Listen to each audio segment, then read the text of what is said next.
What else did you discuss with President Lee Jae-myung about South Korea becoming an AI hub? Because there's a lot of talk about that, but are you guys discussing building AI data centers or reducing Korea's API reliance?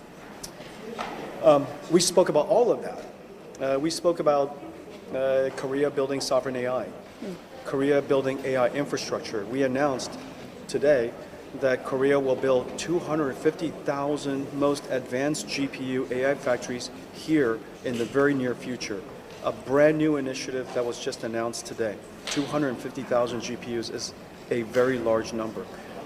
It will be used for everything from training and creating Korea's sovereign AI, building Korea's AI startup ecosystem, supporting science and research here in Korea, of course, the government, and then all the industries, everything from healthcare to automobiles to digital twins of factories and building chips and building ships, and every single industry will be impacted.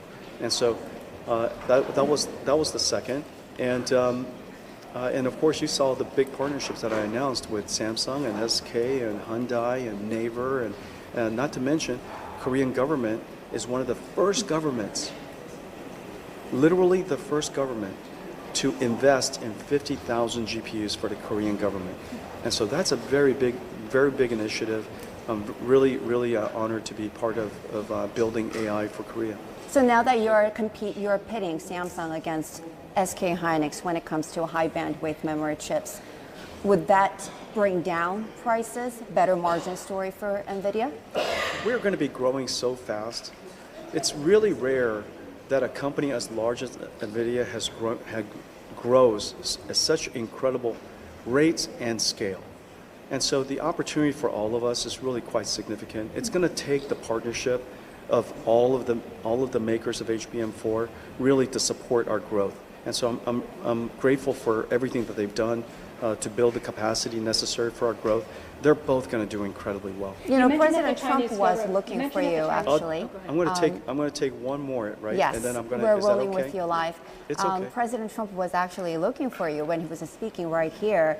Did you talk to President Trump this week about your Korea agenda, expressing your perhaps a disappointment over what you didn't get from the U.S. and China bilateral?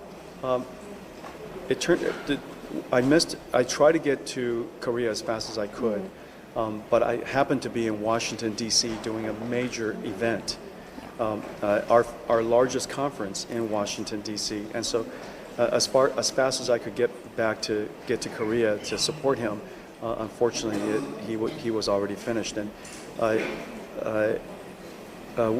he knew everything that I was going to announce here in Korea. President Lee knew everything I was going to announce, and they're all really proud of the announcement, and they're really pleased that we're investing so much American technology, and we're going to make such large investments here in Korea.